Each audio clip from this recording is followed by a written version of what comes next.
Okay. Good. Got it. All right. Are you gonna put an intro on this one too, or do you want to just cut it? No, let's just do it, eh? Okay. Do Yeah. you want to use it? I'll do a quick brief introduction. Okay.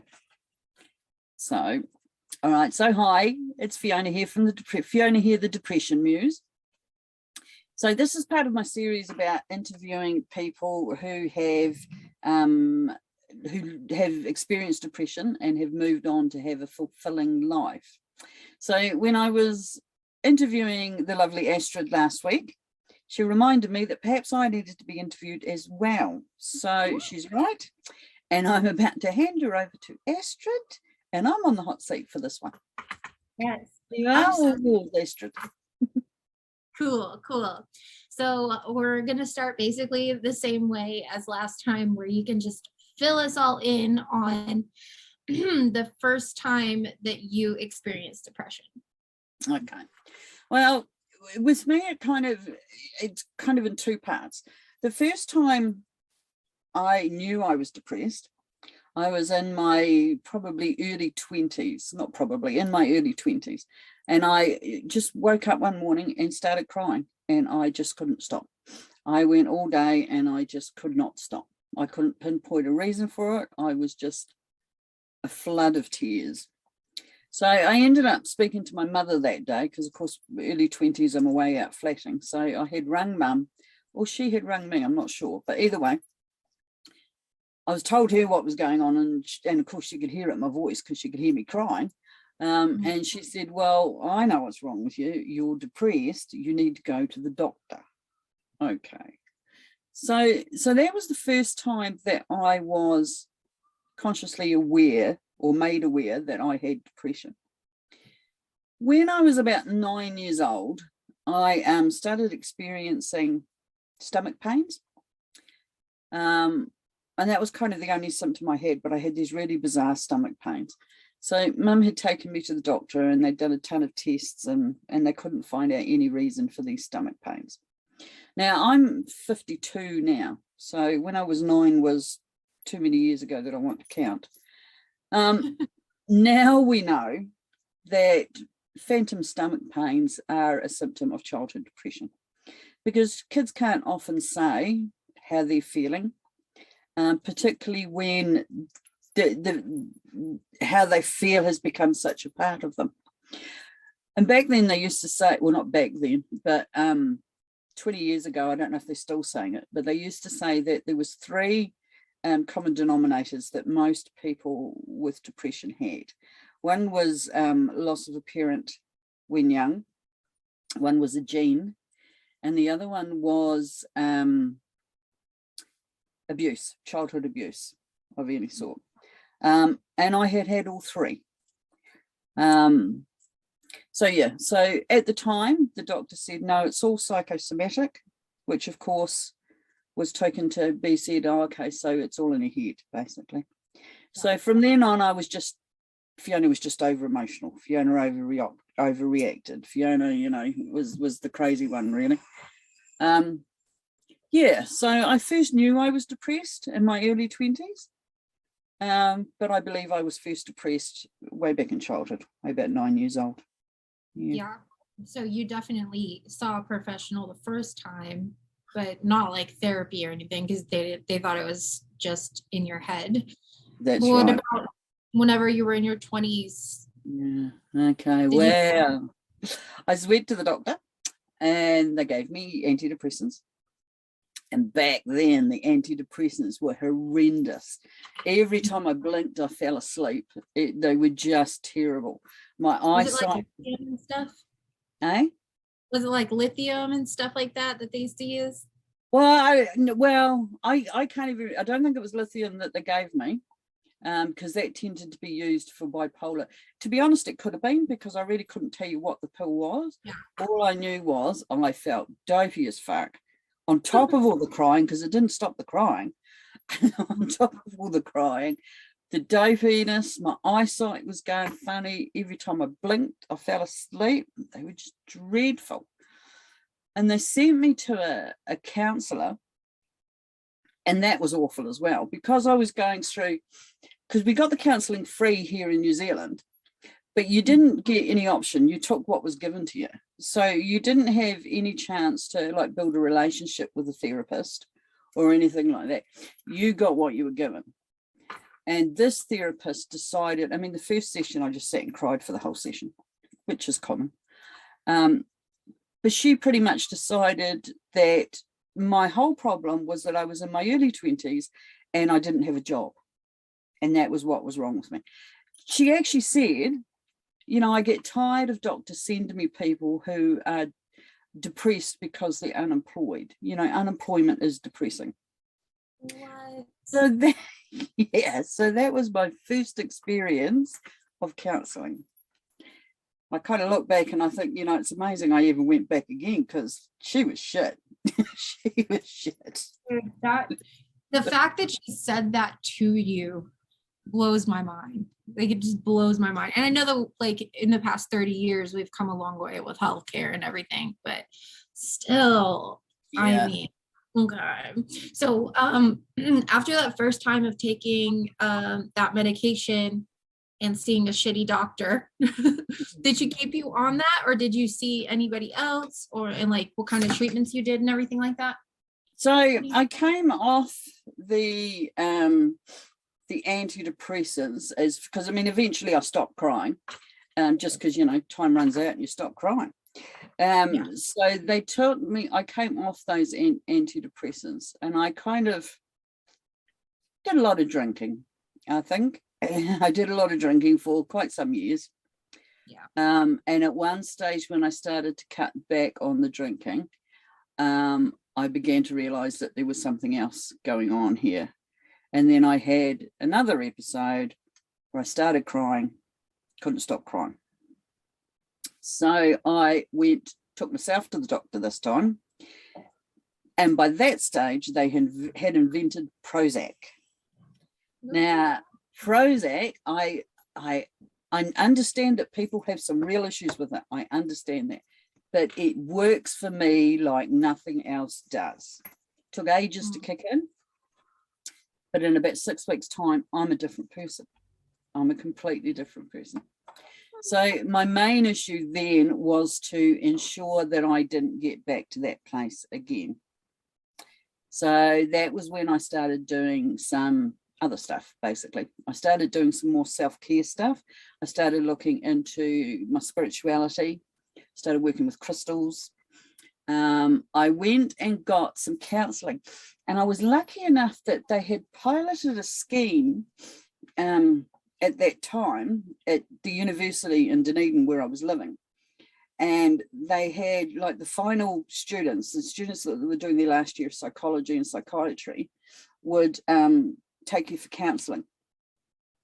And of course they were supervised by the professors, but it was like the end of their training. And it was also at the time where they started to realise that counselling is only going to work if you have built up a rapport with that counsellor. Otherwise, it's just not going to happen. So I was lucky enough to get somebody that worked really well for me. And that did a lot. That really did a lot. And I added a few things. I started meditating back then.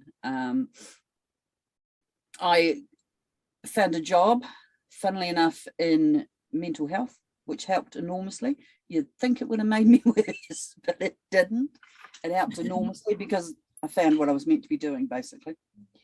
So there was a whole lot of, there was a lot of therapies, and there was a lot of things I tried. If I had to say what worked the best, I think the medication. But I don't think the medication is like a band-aid to me. It will help the symptoms, and the symptoms will help you. If you can manage the symptoms, it'll help you to be able to think clearly enough that you can start doing real stuff. to actually work with what's causing the depression, why you had the depression, and how you can fix it. I totally agree with that. Absolutely. Yeah. Did you find yourself like self-medicating anymore after that time? Oh, I still had periods. I like my booze. I love drinking too. It's really fun. And, like as an addict, they say that like, once you're an addict, you're always an addict. But after I had like the last spiritual awakening, I don't know. I just don't have like that same thing. And it's wild. But I think drinking is just one of like the funnest experience when you're with the right people. And we talk about it. Yeah, what are you doing this weekend? Well, so, but yeah. It's not the actual act, it's how you do it. I agree completely. If you're drinking to drown your sorrows, if you're drinking to make yourself more confident, because that was a big one for me, then it's not a good idea.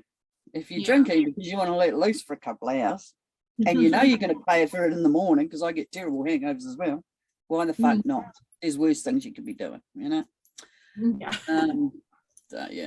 So I had periods where I continued to do the self-medicating thing.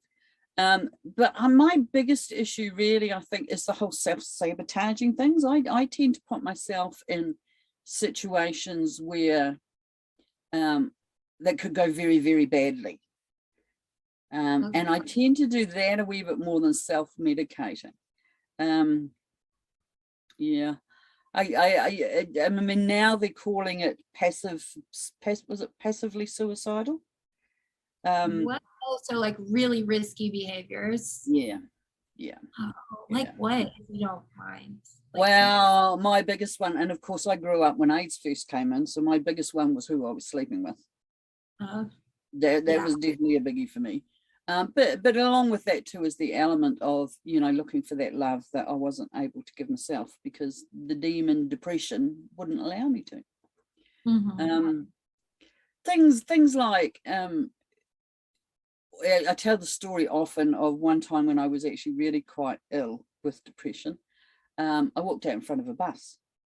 Jeez. And I remember doing it, and I remember seeing the bus coming, and I remember quite distinctly the bus driver's face as he saw me step out in front of him. Sorry. Was it on purpose? No, it really wasn't. Well, it wasn't consciously on purpose, put it that way. That's wild. Yeah. There was an element of, I think, because also with depression, we often think that depression is just there's a sadness. But there isn't. There's other symptoms that come along with it, like being forgetful as fuck. And I just didn't stop. I didn't think to look for traffic. So that was part of it. I was going, so I was going. And I think a lot of it too is when you're that ill and you're still functioning, you've got to do, that the only way you're going to get things done is by concentrating on 100% and get it done. And your brain doesn't have enough capacity to allow you to look at other things. It's just, I'm going there, I've got to do this, I'm doing it. That was definitely, I think, probably the lowest point. It was definitely the most dangerous point. Would you say that that's one of the the most bothersome of the symptoms is like that forgetfulness that causes risky behaviors, or like what for you was like the most difficult part to manage? That's an interesting one, because there came to a point probably in my mid-30s where I thought I had it sussed. I knew what all my triggers were. I knew what my symptoms were. I knew what to look out for. I knew when I was getting depressed. And then I had an episode that was the complete opposite of everything that had ever been. Things were going well for me. I was happy in my life. There was no man screwing me up. Things were going really well. And I thought I was fine because one of my symptoms had always been not sleeping. I was sleeping more than I have ever done. my appetite disappears. I was eating well. I was doing all the things. And one of the biggest things for me in particular, I mean, my sleep is huge for me, as it is for many people with depression, but it's how I'm sleeping is a very clear indication of how well I am at any given time.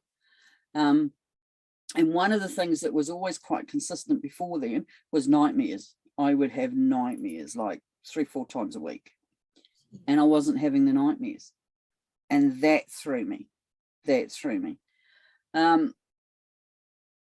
So I think of all the things that's the hardest to cope with, I think the unpredictability of it is the worst thing for me. Yeah. Because I thought I had it sussed, and no, I didn't. It just hit me for no apparent reason. I think if you asked me what symptom I wished other people understood more, would have to be that the brain doesn't work, that you can't make decisions. It's not that you're dilly-dallying or farting about.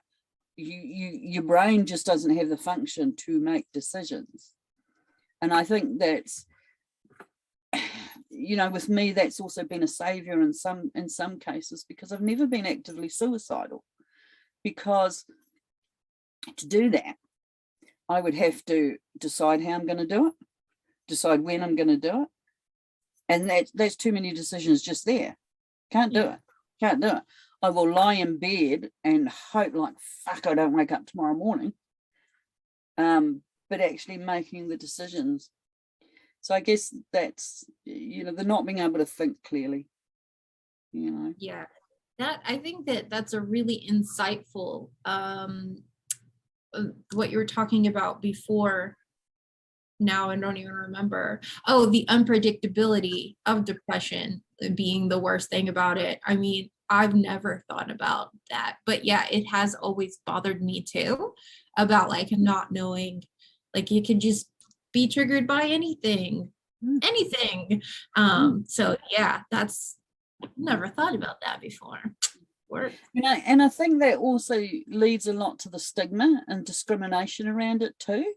As people say to you, well, your life's fine, why are you depressed? And there doesn't have to be a fucking reason for it.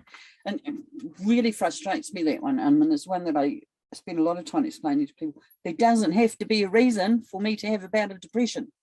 Sometimes it just fucking happens. Yeah, I see that a lot. I mean, over the years, I've seen a lot of people say things like that to other people who have, like amazing businesses and stuff like that. And whenever they talk about their own depression or the fact that they were at a disadvantage because of their mental illness and things like that, and you see like people attacking them, people who did without in the physical, right? Like didn't live in a nice house, didn't, have cars and whatever, just didn't have like the stereotypical American dream growing up. But they never struggled with mental illness. And I think that that's something that we like need to pay attention to in the wide, like the broad scope of things, is that, yeah, there's physical struggle and there's mental struggles, and one is not like better to have than the other. Like they're both fucking crippling. And I think that you do see depression more in people who have more things and so-called have it together than you do in people who are really having to just hustle to stay alive, like they have to be on like that, you know what I mean? And so when you have a little cushion, I think that it gives your brain more like, it wanders more or something. And then there's also the gene. There's lots of people who don't have a lot of things that are obviously also struggle with mental illness. But I see that that's like a very black and white viewpoint of like physical struggle and mental illness. You know what I mean? Like one, like physical struggle is way worse because people say like, I'd rather be crying in my Porsche than on the streets or something like that. But no, like, let's not either way. That's But right. I mean, you know, when you're that miserable that you're crying, it doesn't matter where the fuck you are. Or yeah, you're miserable. You know, yeah. it's an interesting thing. And I think that it definitely is, as I said, one of the things that leads to the stigma and discrimination, and it's what needs to stop. It's what needs to stop. We need to be more tolerant of. I saw a meme this morning. Bloody memes, bloody Facebook. But I saw a meme this morning, and it was the whole Will Smith thing again. And I hesitate to bring it up because we're all sick to death of it. But I thought this meme was quite good. It was a picture of Will Smith crying when he said his speech afterwards, and there was a whole big blurb on it, and then it said, it's all very well and good to make fun of this until he's the next one that kills himself. Mm. And I thought that was quite potent. Yeah. Because you don't know what's going on inside of somebody else. And I will guarantee you that people with depression are some of the best actors you're ever going to meet, because we can fake it if we fucking have to. It's not easy, but we can do it, and that's dangerous. There's that viral sound that one actress is doing an interview, and they're like, what do you do on days where you're just not feeling it? And she goes, pretend. You know that audio? And every time I see that, I'm like, this audio is so fucking popular, and it like honestly has so many problems. Many problems. But maybe we'll make a video about that. Hey, this audio sucks, so here's why. Here's what we need to do about it. Yeah, for sure. So when did you like sort of begin to realize that, like, when did you start developing the work that you do? Because like you have a BA in psychology, and you've been to lots of different professionals. I don't know if you like touched it or something, but the screen, like the camera got really blurry. I saw that too, and I just realized there's a fly on it. That's what it was. Yeah, he's gone now. When did you start to realize and like understand this relationship? Like, when did you start identifying depression as the demon depression and coming up with sort of like the model that you work with now and from that you've basically created for yourself, right? Yeah. It really started a few years ago, because as I said, I've lived with depression on and off, mostly on, for most of my life. When I was in my late 40s, I finally had to front up and face up to the fact that I was never going to be a mother. And that was devastating, just devastating for me. It was just, even now, I don't even want to go there and tell you about it because it was just so painful. And I really had to make a choice, and it was a conscious choice for me. I had to sit down and clearly think about it. What was I going to do? Because for me, I didn't know what the whole point of me being here was if I wasn't going to be a mother. So I had to sit and consciously decide if I was going to allow myself to give in to the depression, or find a way to cope. And, giving into the depression for me at that stage would have meant something like drinking myself to death, really. Because I was not, as I said, not actively suicidal. But I could have easily given into the depression and just gone completely mad. I obviously decided not to do that. So, and the main reason I decided not to do that was because I have been through so much. I had learned so much through the depression. It had taught me so much about who I am, about people in general, about how we should treat each other, that it seemed to me if I gave into the depression then, all those things that I had learnt beforehand would go nowhere. nobody would know about them. Nobody would hear about them. And it would just all be wasted. And I must add, because I believe in reincarnation, one of the other thing was, fuck me, if I don't get it right this time, I'm going to have to come back and do it again. And I just didn't want to do that. So I so relate with that. that's right. So once I had made that decision, it was, well, all right, what do I do? So by this stage, of course, I've been working in mental health for over 20 years, as well as my own experience. And I thought, well, what would I tell my clients to do? And one of the things that we always tell people is to express it, get it out of you, talk about it, write it down, paint it, do whatever you need to do. So I decided to write a novel. Now I'll explain how I got there. I remembered that when I always loved writing, and when I was a kid, I loved to write stories, and I always made lists. God, I love lists. I always like to write. It's always just a thing. But at that stage, I couldn't have written down how I felt about being childless by circumstance. I just couldn't. I couldn't get there. But one of the things I had always wanted to write was a vampire novel. Because back when I was a kid, all the vampire novels were like the big ones, like Dracula and all those, which of course I read. But they were also soppy love stories. And even at the age of 10, I didn't want to read a soppy love story. I was reading at an adult rate by that stage. I wanted a decent fucking vampire novel. Yeah. So I'd always kind of had half an idea to just write the novel that I always wanted to read. So that's what I did. I started writing my vampire novel. So the vampire novel ended up being a story about childless women.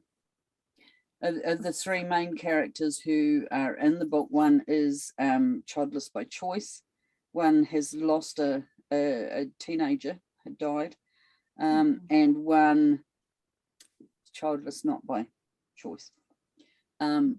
And it happens to be about vampires, and it's all about well, I won't tell you any more about that because I haven't published it yet, but it is coming. And once I started that process, and there is something extremely therapeutic about killing off characters right, left and center. It really is. It's a good healthy exercise, and it won't get you arrested.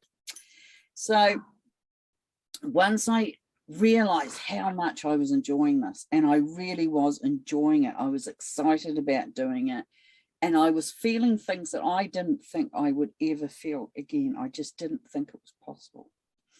So it occurred to me that if that worked for me, then it was going to work for somebody else. And that was when I started. At that point, my mental health focus was specifically on childless women, but it has branched out now to people with depression. And that's kind of where I got it to. I'm at a point where I can see depression as a gift. And when I say that, I've just got to plug my laptop in before it dies. When I say that, I'm not saying it's easy. It is not easy. I went through absolute hell. And I still have days when I go through absolute hell. But it is possible. But one of the things that I believe is I don't believe in recovery from depression. And I think this is, I don't know what your mental health system's like, but this is definitely what ours is like in New Zealand. The whole system is you must recover. We must get rid of your symptoms and then you'll be cured. Well, to me, that's just a load of old bullshit. I don't think that's possible. I've had it for, 40 years now? And you're telling me I'm going to be cured? It's a much better idea to find a way to use that depression as a muse, to use it to create something beautiful, something magical, something that can leave a legacy. Yeah, I totally agree with you. I mean, you know this, but since the very first time I heard about like your mission and just like what you're doing, I just became obsessed with like, yes, you go like do this shit. Yes. Because it's just like, it's so powerful, and and people need to know about it and hear the way that you explain these things and the way that you see it. And I'm just so looking forward to seeing what you do with people, because yeah, I mean, it is needed. I don't know what it's like here either in the mental health.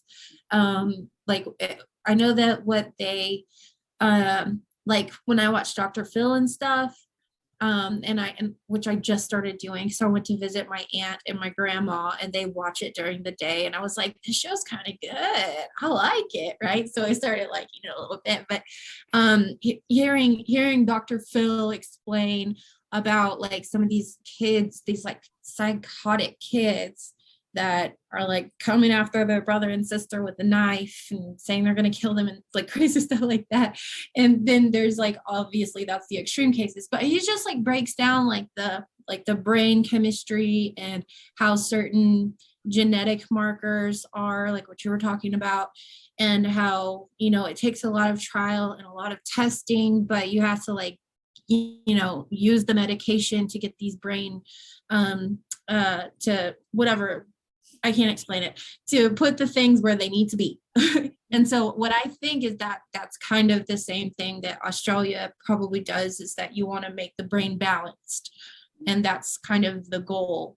But what you're saying, and what I absolutely 100% believe in as well, is that it's like creative people have this for a reason, like basically. Yeah. And yeah. we got to learn how to use it. That's right. You go back into history, and you look at all those people. Van Gogh. Well, he chopped off his ear, for crying out loud. Now you can't tell me the dude didn't have a mental disorder of some kind. It's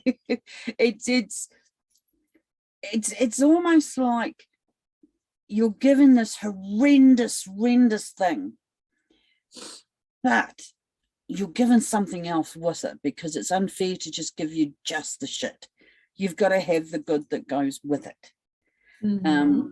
And there's also, I think, people, particularly with depression, and I think with a lot of other mental illness as well, but particularly with depression, is they have a tolerance for other people that I don't necessarily think other people have.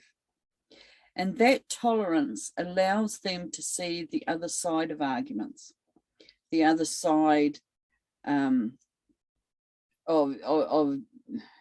debates and things. Yeah. To do that, to be able to see the other side of something that goes against your initial instinct, you have to have creativity. You can absolutely just say, when you're doing debates at school and you're told to, argue the side that you don't believe in, you can absolutely do that. But it takes creativity to do it with any power, with any force, rather than just saying the words. Yes. And creativity, see, we often think, he's very creative because he can paint. He's very creative because he can, write a novel. Creativity is so much more than that. It can be displayed in so many ways. A mother cooking a meal for a family can be creative. There's so much there. We use that word, seems to be attached to certain things, and it shouldn't be. It shouldn't be. And I think depression is the one that allows you to find that creativity within yourself. But as I think we've both said, you can't fix anything without all the proper tools. And when you're in the midst of a bout of depression, you're not going to be able to think that creatively. You're just not. Your brain can't do it. So you need to do what you do when you're ill with anything else. You need to rest. You need to take your medication. You need to eat. You need to drink. You need to do all those things until you're at the point where your brain functions again.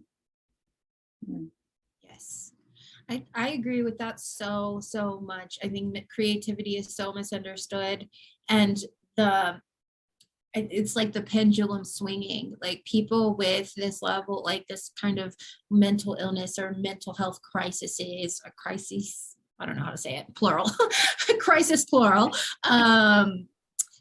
like the range of emotion we can feel, the level of our physical senses, including our sixth sense of intuition or any of our clear senses, we wouldn't have access to that. Well, I wouldn't say we wouldn't have access to that. I just think that we live on a broader spectrum of experience than the regular balanced brain. Like balanced brain, like the next level of consciousness. It lives out here. And yeah, it's like you do step in and out of it, because whenever you're depressed, you hardly experience like the joy of the depths, but you do experience the depths. So yeah, I think that's brilliant stuff that you're bringing up here.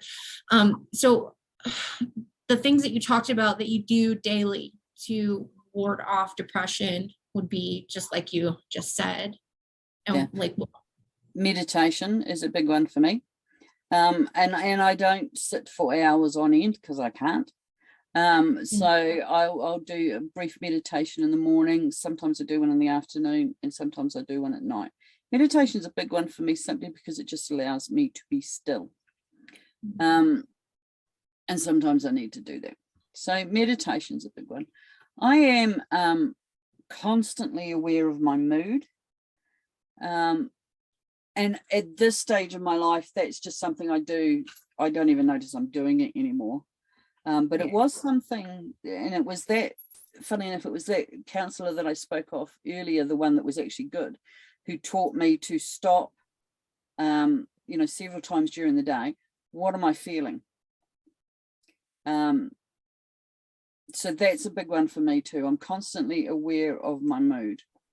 The other things I do is I try desperately to get appropriate amount of sleep. For me, I don't always achieve that, but I do try desperately to do that. I journal every day. And again, sometimes it's a couple of sentences. Sometimes it's full-on pages. It's very rarely pages, to be honest, but sometimes it is. I have certain things that I go to when I'm really down. I will bury my head in Buffy the Vampire Slayer. I will sit and watch it for hours on end. It's like a comfy blanket for me. So I'll do that. I try to, at the moment, I'm working on my physical health, because I finally understood that, well, not finally understood, but it's important for me that I lose weight at the moment. That's a focus for me, but it's a focus for my physical health, and it's to keep my brain healthy, because if I don't do that, my brain's not going to be. So all these things, and when you say them like that, it sounds as if, it takes up a lot of time during the day, but it really doesn't. When you practice enough, it becomes a habit, and you just do it. I had a period, as you know, just recently, where everything was disastrous for a couple of months, and I had nothing to do. I had no laptop, so I couldn't work. I had nothing to do, and I let everything slip. I stopped doing the meditating. I let everything slip, and very quickly it came back to me. Oh, come on, get your shit together, because absolutely felt myself heading down that road again. I also do things like I work with the tarot every morning. I pull a tarot card every morning, and that gives me insight into my day, what I'm feeling, that kind of thing. And I work with Lilith as my matron goddess. So there's all those little things that are just so much part of my life now. I only notice really when I don't do them. Yes. I'm also, one of the things too that I have recently learned is I need to be a little bit careful about what I'm watching. on Netflix and what I'm listening to, what music I'm listening to. There's some music I can only listen to when I'm really well. And there's other music I have to desperately stay away from. So, and again, that's one of these things that comes with practice. And I'm also a bit like that with, I mean, I love serial killer documentaries, so I can watch them for hours on end. But if I start to get quite violent nightmares, then I need to slack off for a wee bit. I can come back to them, but I need to slack off for a wee bit. You have a lot of awareness about everything that goes on with you. That awareness seems to be extremely important. Like consciousness, I mean, not just consciousness, like the spiritual term of consciousness, but like being conscious in your life, being aware, I think I mean, you have to get there before any real transformation can happen. And so I'm assuming this is all kinds of stuff that you're going to be teaching about and helping like steer people through during Black Orchid Alchemy, correct? Yeah. Okay. Yep. Yeah. Absolutely.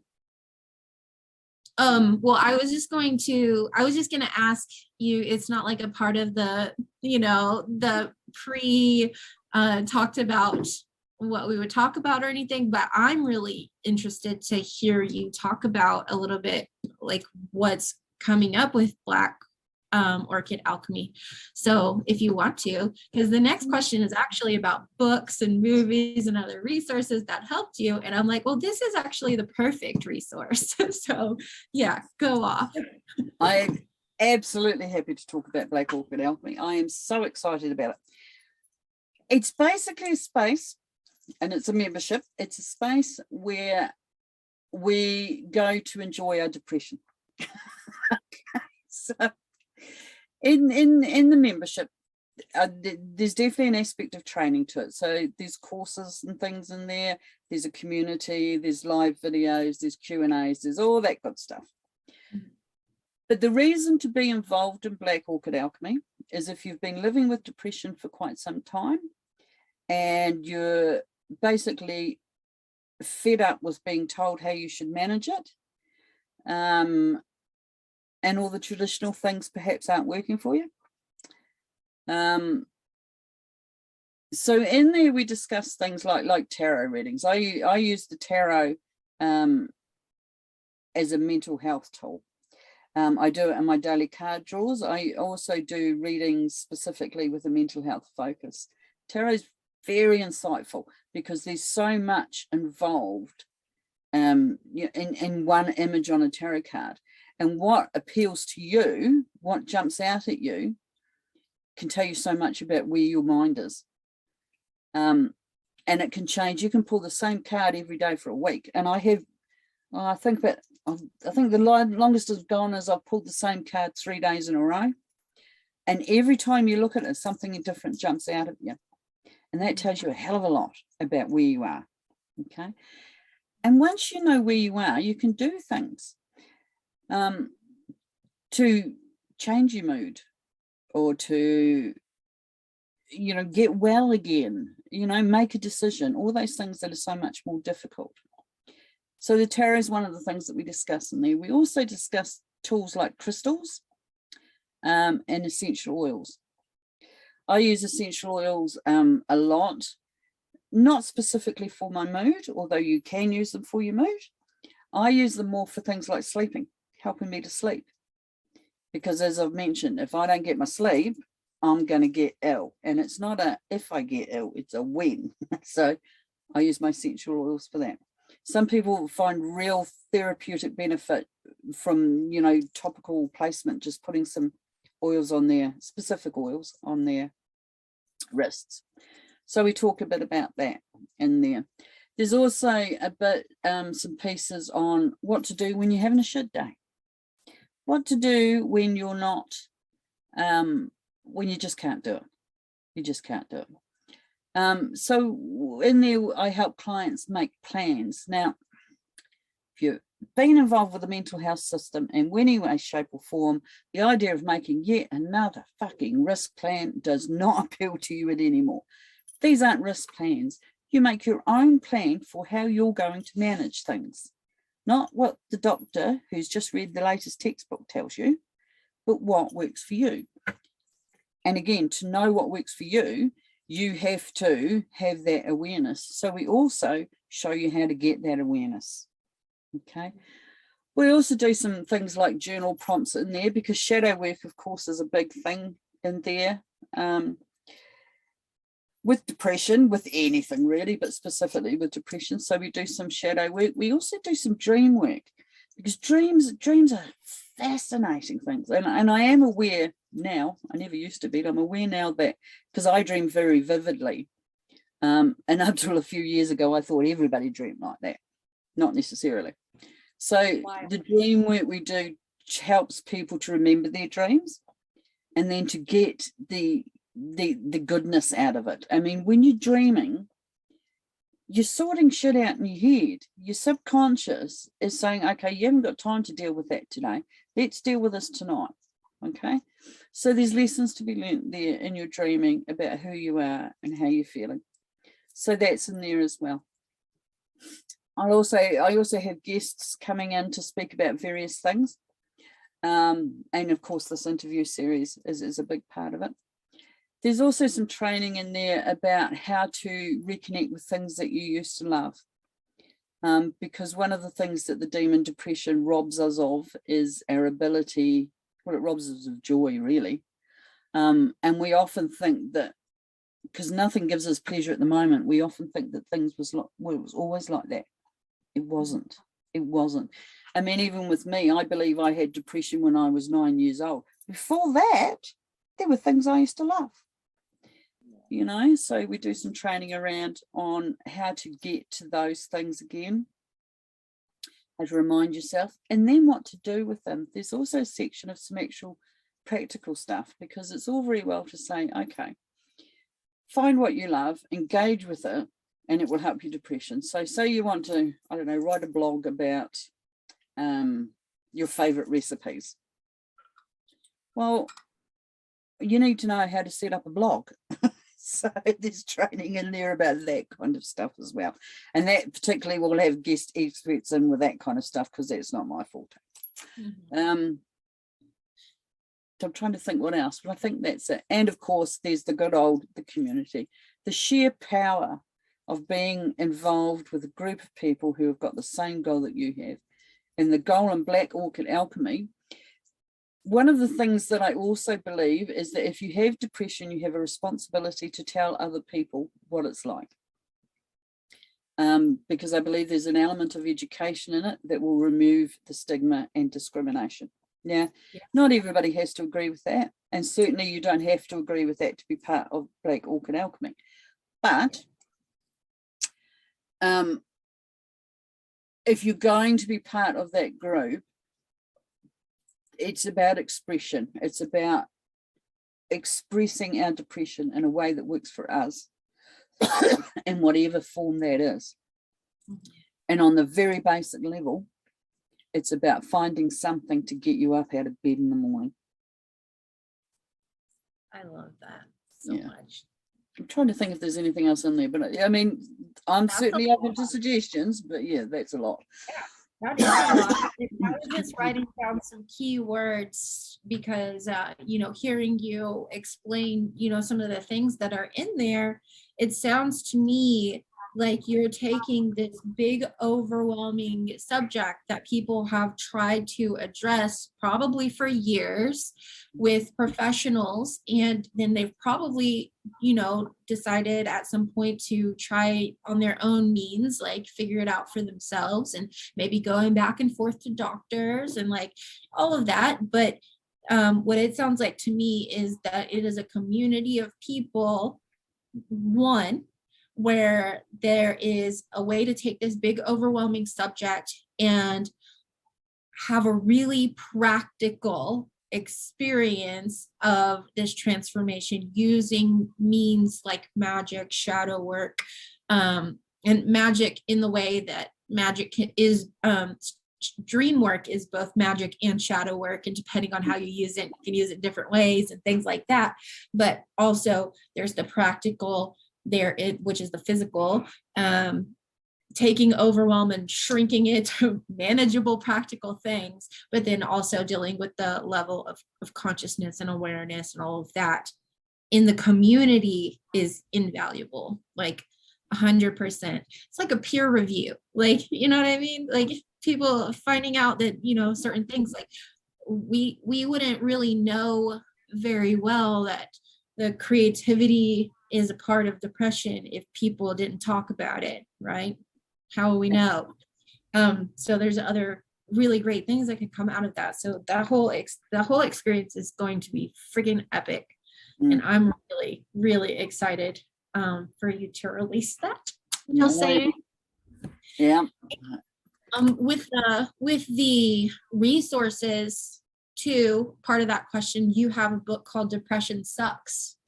I do. I have a book called Depression Sucks, and it's about creating a creature of fucking beauty, which is what I call what we do, what the depression muse creates, a creature of fucking beauty. And the book is available for free. If you want to grab it, just you know, DM me, message me, or email me at Fiona at blackorchidalchemy.com, and I'll send you a free copy of Depression Sucks. It's an ebook, so it's nice and easy to read. The book is about using depression as a muse. So there's it takes you through like a book version of the course that I created. So it takes you through the main things. There's some worksheets in there. There's some fun things, like there's a section on like famous people with depression and inspiring people and all those kind of things. People like Carrie Fisher. I think Carrie Fisher was just amazing. She was one of the very few people who was so outwardly spoken about her bipolar disorder, and she did not give a shit what you thought. She really didn't. Is she an ice skater? Sorry? Is she like an ice skater or something? Carrie Fisher was Princess Leia from Star Wars. Oh, okay. I know who you're talking about now. Okay. I was like, Who is this badass? Okay, got you. Yeah. And people like Peter Steele. I mean, I love Peter Steele. There are many, many reasons to love Peter Steele, but one of the reasons that I love him is because he was a prime example of taking your depression and all that pain and turning it into something amazing. And he did it by music. So there's a section on that. Yeah, so if you'd like the book, as I said, just DM me, message me, comment below, whatever. I'm easy to find. I'm Fiona, the Depression Muse. I'll send you the copy of the Depression Sucks ebook, and that will get you on the wait list so that you can hear more about Black Orchid Alchemy. At this stage, I'm just 2-3 weeks maybe from opening up. Don't know. I'm still working through the process, but it's going really well. It's going really quickly because it's just flowing off. Just pouring out of me. Yeah, just pouring out of me. Amazing. So yeah, so that'll put you on the wait list, so I can keep you informed of, you know, where we're at stages and how you can become involved. I hesitate to use the word life changing because everybody says that and it just sounds like PR nonsense, but it absolutely is. You know, it absolutely is. I mean, how about like life enhancing? Yeah, life enhancing is better. Yeah. Cool. I'm so stoked for this. That's awesome. So yeah, I want to like skip the question about the best advice you've ever received because we talked about that. But if you could just tell yourself at 9 or 20 or whenever, what would you tell yourself whenever you were first experiencing depression? Just it gets better. It gets better. Just the biggest thing that you don't have with depression is hope. It takes the hope. Oh, I'm getting teary just thinking about it. Depression takes the hope away from you. There's just no room for hope. And I think, yeah, if I could tell myself anything, it would be, it will get better. It will get better. I would probably add that you need to decide that you're going to make it better. And then you need to get the help. Yeah. Yeah. So yeah, it's about hope. I definitely agree with you there. And like other people who are experiencing depression now or have experienced it, that maybe are afraid that they're afraid of their next bout of depression or anything like that. Like, what do you want to tell them about? I would say get help. Now, we're told that, and we automatically think, okay, so get help means we have to go to a doctor and we have to go and get therapy and we have to follow the treatment plans and we have to take the medication. Now, there is a place for all of that. There is a place for that. But when I say get help, I think it's more about getting help from people who know what it's like, who know the difficulty that is given, the added difficulty that you're given when you've got something like depression. Go to the people who are not going to tell you it's all wonderful, it will all get better, think positively, exercise more, read this book, this will help. All of those things may very well help. But when you're in the depths of despair, it's completely pointless telling anybody that. Yeah. You need to get help from people who know what it's like because they've been there. You need to get help from people who are going to tell you about the realistic sides of it. It's shit. It's shit. You need to get, you need to get that help, and you need to keep getting it. Don't for a second think you can do it once. You've got to keep doing it. One of the things that, all of us with depression is often complaining about is that nobody understands. Well, no, they don't. So we need to tell them. We need to teach them. We can't just complain that nobody understands and then do nothing about it. And that, whether you like it or not, means you have to start talking. You have to start expressing it in some way, whether it's words, art, cooking, gymnastics, whatever. You need to do it. That's perfect. Yeah, I totally agree with that too. I don't think there's a single thing that I would ever disagree with you about. Maybe we'll find it one day, but I don't think so. And that's just something that I talk about often, is that like sometimes, even like using the word life-changing, like sometimes whenever things sort of sound the same, they are unique and they are individual and they are different, but sometimes it can appear to be that like two messages sound the same, you know what I mean? Like two very authentic people with sort of like an identical message, but the energy behind it and the people who are attracted to it and all of that is different, right?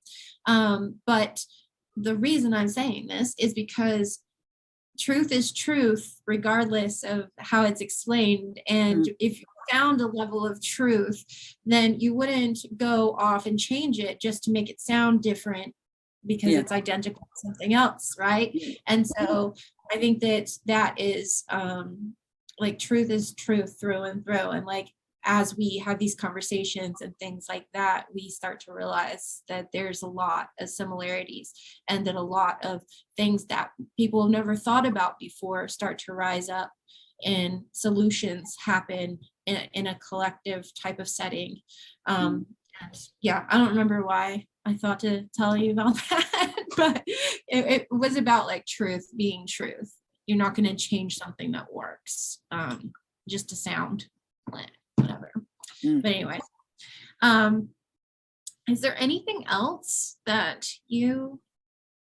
There's probably tons, because I can talk about this shit for days on end. But time constraints says that no. So yeah, I think I've got my main point across. If you've got any questions, if anyone out there has got any questions, just DM me, email me. I'm more than happy to talk, to chat, to give whatever advice I can. And please, please keep an ear out for Black Orchid Alchemy, because I'm telling you, it will change things enormously. And I know this because it's changed my life. So yeah, it's not just the latest textbook. This stuff is magic. Magic. Yeah. I can attest to that, because I know that Fiona has a really high level of integrity. She wants to put things out that actually do feed her as well, and that are going to be like the most helpful service type of situation that is also that you can function in, right? Like that you yourself are not going to be burnt out by. It's not going to feel flimsy to you. Like you've been working on this for a year, essentially, with a maybe like a different name or whatever, but you've been developing this process for the public, besides, you know, the depression books, the Depression Sucks book, but like this process, this membership, it's been alive in you for at least a year, probably more. Yeah. So it's just being birthed, and I know that it's exactly what the community needs right now. So thank you so much for allowing me to come on here and ask you all these beautiful questions. No, I think you brought stuff out of me that, you know, I was not stuff that I'd forgotten.